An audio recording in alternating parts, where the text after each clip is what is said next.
Chapter 3. The prominent personage among the guests at the dinner party I found to be Mr. Mirthwaite. On his appearance in England after his wanderings, society had been greatly interested in the traveller, as a man who had passed through many dangerous adventures and would escape to tell the tale. He had now announced his intention of returning to the scene of his exploits, and of penetrating into regions left still unexplored. This magnificent indifference to placing his safety in peril for the second time revived the flagging interest of the worshippers in the hero. The law of chances was clearly against his escaping on this occasion.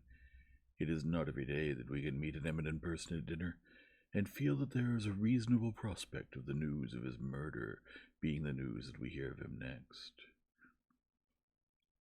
When the gentlemen were left by themselves in the dining room, I found myself sitting next to Mr. Mirthwaite. The guests present being all English, it is needless to say that as soon as the wholesome check exercised by the presence of the ladies was removed, the conversation turned on politics, as a necessary result. In respect to this all-absorbing national topic, I happen to be one of the most un-English Englishmen living. As a general rule, political talk appears to me to be of all the talk the most dreary and the most profitless. Glancing at Mr. Mirthwaite when the bottles had made their first round of the table, I found that he was apparently of my way of thinking. He was doing it very dexterously, with all possible consideration for the feelings of his host, but it is not the less certain that he was composing himself for a nap. It struck me as an experiment worth attempting, to try whether a judicious allusion to the subject of the Moonstone would keep him awake, and if it did, to see what he thought of the last new complication in the Indian conspiracy, as revealed in the prosaic precincts of my office. "If I am not mistaken, Mr. Mirthwaite," I began, "you were acquainted with the late Lady Verinder, and you took some interest in the strange succession of events which ended in the loss of the Moonstone." The eminent traveller did me the honour of waking up in an instant, and asking me who I was.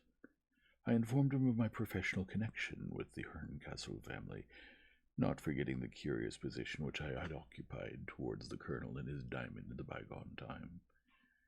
Mr. Mirthwaite shifted round in his chair, so as to put the rest of the company behind him, conservatives and liberals alike, and concentrated his whole attention on plain Mr. Bruff of Gray's Inn Square. "Have you heard anything lately of the Indians?" he asked. "I have every reason to believe," I answered, "that one of them had an interview with me in my office yesterday." Mr. Mirthwaite was not an easy man to astonish, but that last answer of mine completely staggered him. I described what had happened to Mr. Luker, and what had happened to myself, exactly as I have described it here.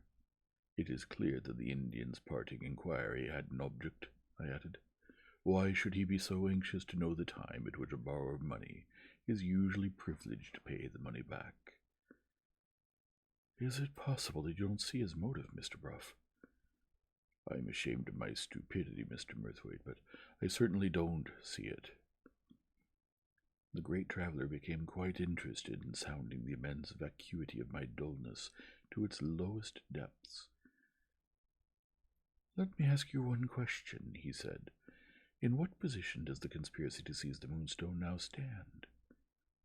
"I can't say," I answered. "The Indian plot is a mystery to me." "The Indian plot, Mr. Bruff, can only be a mystery to you because you've never seriously examined it. Shall we run it over together from the time when you drew Colonel Herncastle's will to the time when the Indian called at your office? In your position, it may be of very serious importance to the interests of Miss Verinder that you should be able to take clear view of this matter in case of need. Tell me, bearing that in mind, whether you will penetrate the Indian's motive for yourself, or whether you wish me to save you the trouble of making an inquiry into it." It is needless to say that I thoroughly appreciated the practical purpose which I now saw that he had in view, and that the first of the two alternatives was the alternative I chose. "Very good," said Mr. Mirthwaite. "We will take the question of the ages of the three Indians first. I can testify that they all look much about the same age, and you can decide for yourself whether the man whom you saw was or was not in the prime of life. Not 40, you think? My idea, too. We will say not 40.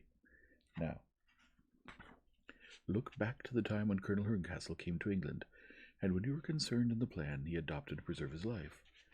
I don't want you to count the years. I will only say it is clear that these present Indians at their age must be the successors of 3 other Indians, high-caste Brahmins, all of them, Mr. Bruff, when they left their native country, who followed the colonel of these shores. Very well. These present men of ours have succeeded to the men who were here before them. If they had only done that, the matter would not have been worth inquiring into. But they have done more. They have succeeded to the organization which their predecessors established in this country. Don't start. The organization is a very trumpery affair. According to our ideas, I have no doubt. I should reckon it up as including the command of money, the services, when needed, of that shady sort of Englishman who lives in the byways of foreign life in London, and lastly, the secret sympathy of such few men of their own country, and, formerly at least, of their own religion, as happen to be employed in ministering to some of the multitudinous wants of this great city. Nothing very formidable, as you see, but worth notice at starting, because we may find occasion to refer to this modest little Indian organization as we go on. Having now cleared the ground, I am going to ask you a question, and I expect your experience to answer it. What was the event which gave the Indians their first chance of seizing the diamond? I understood the allusion to my experience. The first chance they got, I replied, was very clearly offered to them by Colonel Herncastle's death. They would be aware of his death, I suppose, as a matter of course.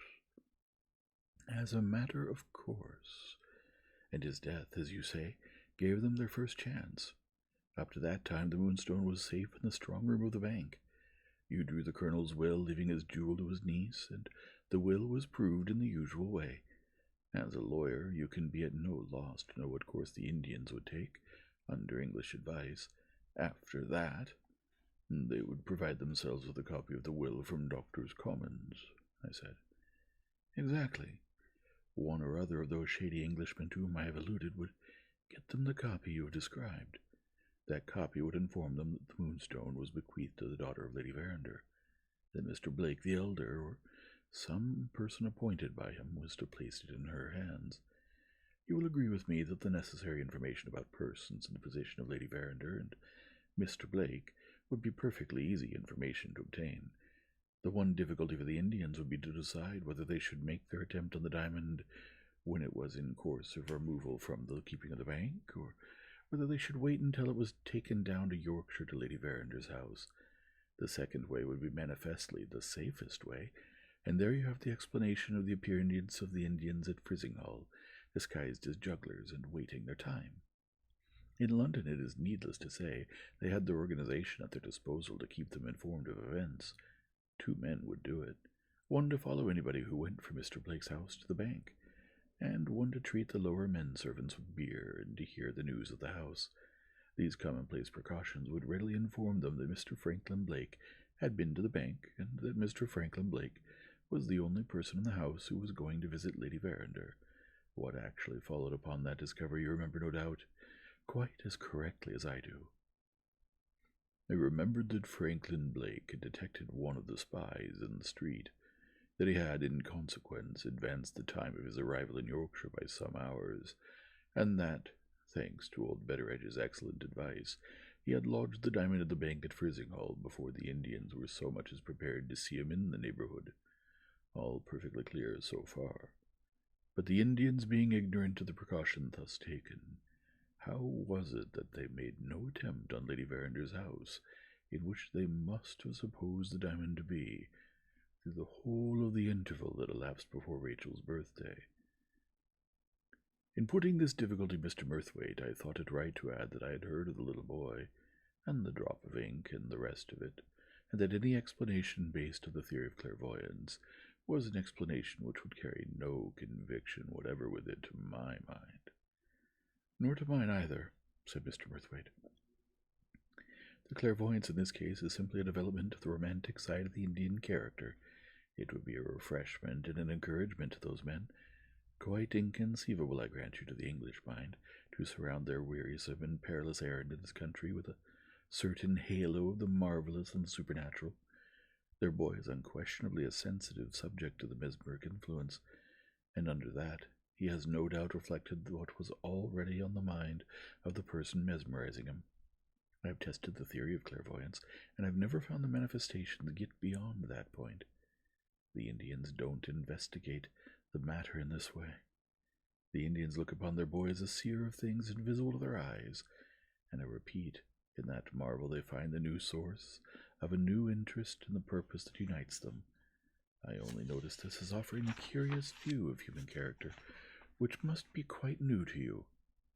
We have nothing whatever to do with clairvoyance, or with mesmerism, or with anything else that is hard of belief to a practical man in the inquiry that we are now pursuing. My object in following the Indian blot, step by step, is to trace results back by rational means to natural causes.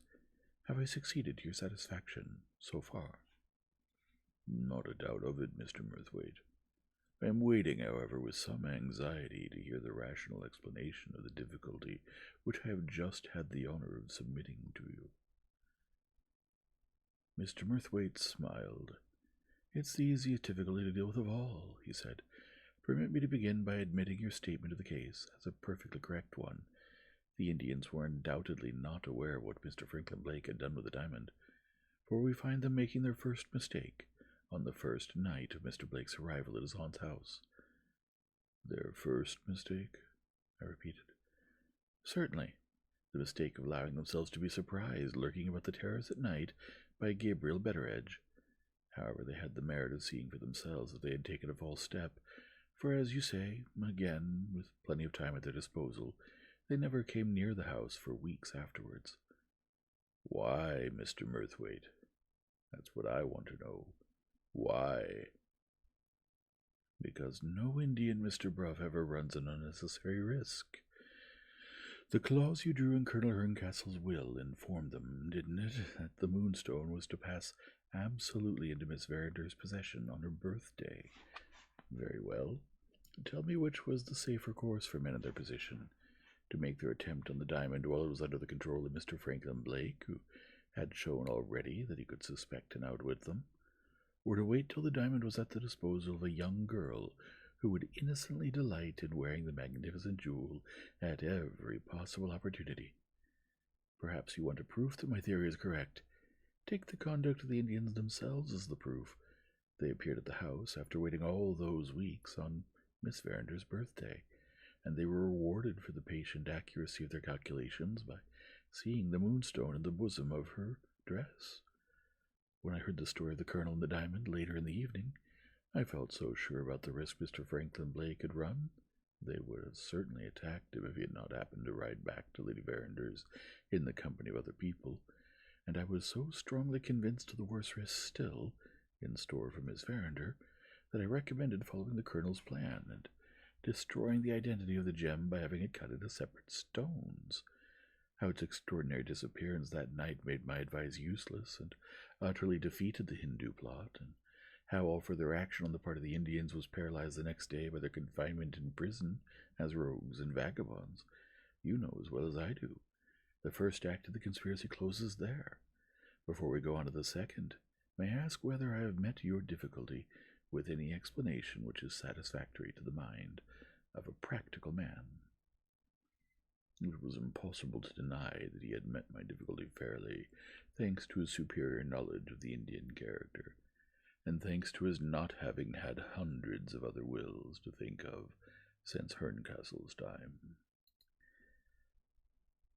So far, so good, resumed Mr. Murthwaite. The first chance the Indians had of seizing the diamond was a chance lost on the day when they were committed to the prison at Frizinghall. When did the second chance offer itself? The second chance offered itself, as I made a condition to prove, while they were still in confinement. He took out of his pocket-book and opened it at a particular leaf before he went on. I was staying, he resumed, with some friends at Frizinghall at the time, a day or two before the Indians were set free, on a Monday, I think. The governor of the prison came to meet me with a letter. It had been left for the Indians by one Mrs. McCann, of whom they had hired the lodging in which they lived, and had been delivered at Mrs. McCann's door, in ordinary course of post, on the previous morning. The prison authorities had noticed that the postmark was Lambeth, and that the address was on the outside, though expressed in correct English. It was, in form, oddly at variance with the customary method of directing a letter.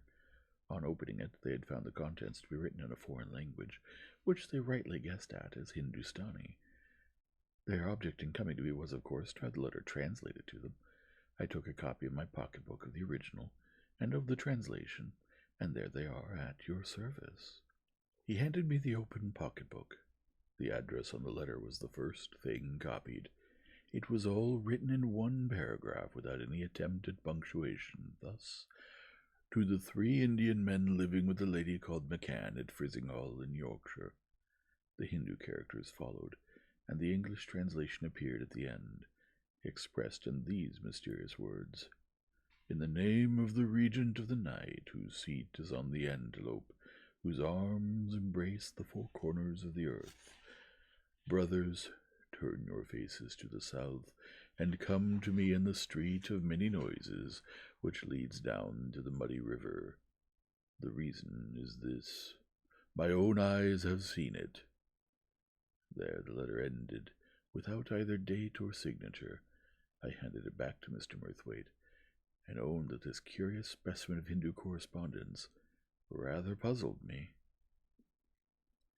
"I can explain the first sentence to you," he said, "and the conduct of the Indians themselves will explain the rest. The god of the moon is represented, in the Hindu mythology, as a 4-armed deity seated on an antelope, and one of his titles is the Regent of the Night. Here, then, to begin with, is something which looks suspiciously like an indirect reference to the Moonstone. Now, let us see what the Indians did after the prison authorities had allowed them to receive their letter. On the very day when they were set free, they went at once to the railway station, and took their places in the first train that started for London. We all thought it a pity at Frizinghall that their proceedings were not privately watched, but after Lady Verinder had dismissed the police officer, and had stopped all further inquiry into the loss of the diamond, no one else could presume to stir in the matter. The Indians were free to go to London, and go to London they went. What was the next news we heard of them, Mr. Bruff?" "They were annoying Mr. Luker," I answered, "by loitering about the house at Lambeth." "Did you read the report of Mr. Luker's application to the magistrate?" "Yes." In the course of his statement he referred, if you remember, to a foreign workman in his employment, whom he had just dismissed on suspicion of attempted theft, and whom he had also distrusted as possibly acting in collusion with the Indians who had annoyed him. The inference is pretty plain, Mr. Bruff, as to who wrote the letter which puzzled you just now, and as to which of Mr. Luker's Oriental treasures the workman had attempted to steal. The inference, as I hasten to acknowledge, was too plain to need being pointed out. I had never doubted that the Moonstone had found its way into Mr. Luker's hands at the time Mr. Murthwaite alluded to. My only question had been, how had the Indians discovered the circumstance? This question, the most difficult to deal with of all, as I had thought, had now received its answer, like the rest. Lawyer as I was, I began to feel that I might trust Mr. Murthwaite to lead me blindfold through the last windings of the labyrinth along which he had guided me thus far. I paid him the compliment of telling him this, and found my little concession was very graciously received. "You shall give me a piece of information in your turn before we go on," he said. "Somebody must have taken the Moonstone from Yorkshire to London, and somebody must have raised money on it, or it would never have been in Mr. Luker's possession. Has there been any discovery made of who that person was?" "None that I know of." "There was a story, was there not, about Mr. Godfrey Ablewhite? I'm told he's an eminent philanthropist, which is decidedly against him to begin with." I heartily agreed in this with Mr. Murthwaite.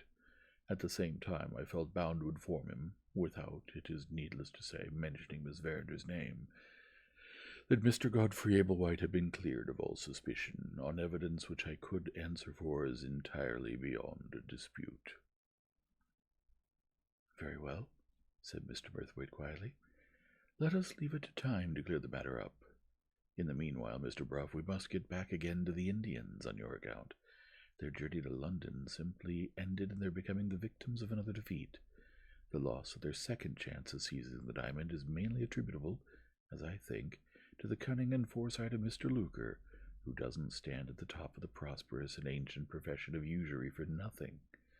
By the prompt dismissal of the man of his employment, he deprived the Indians of the assistance which their confederate would have rendered them in getting into the house.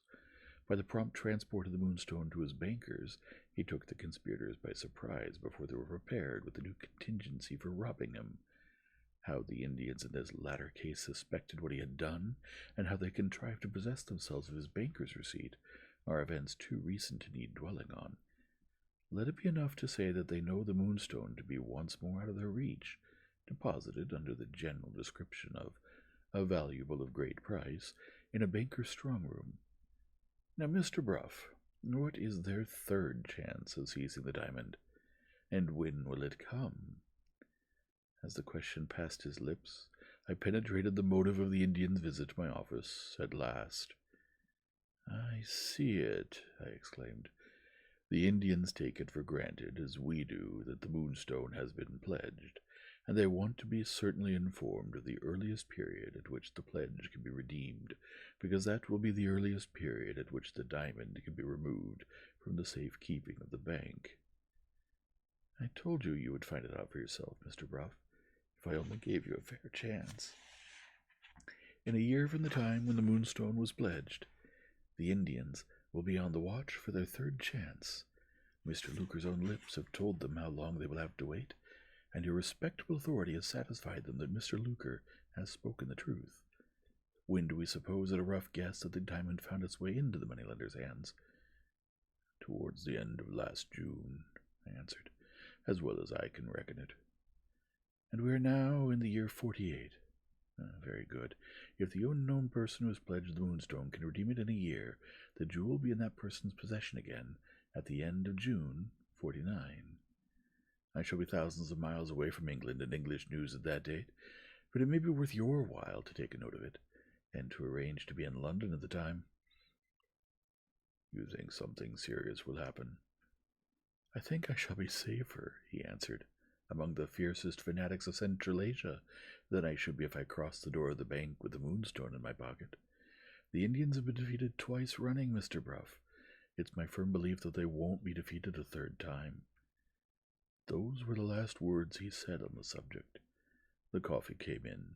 The guests rose and dispersed themselves about the room, and we joined the ladies of the dinner party upstairs. I made a note of the date, and it may not be amiss if I close my narrative by repeating that note here. June 49.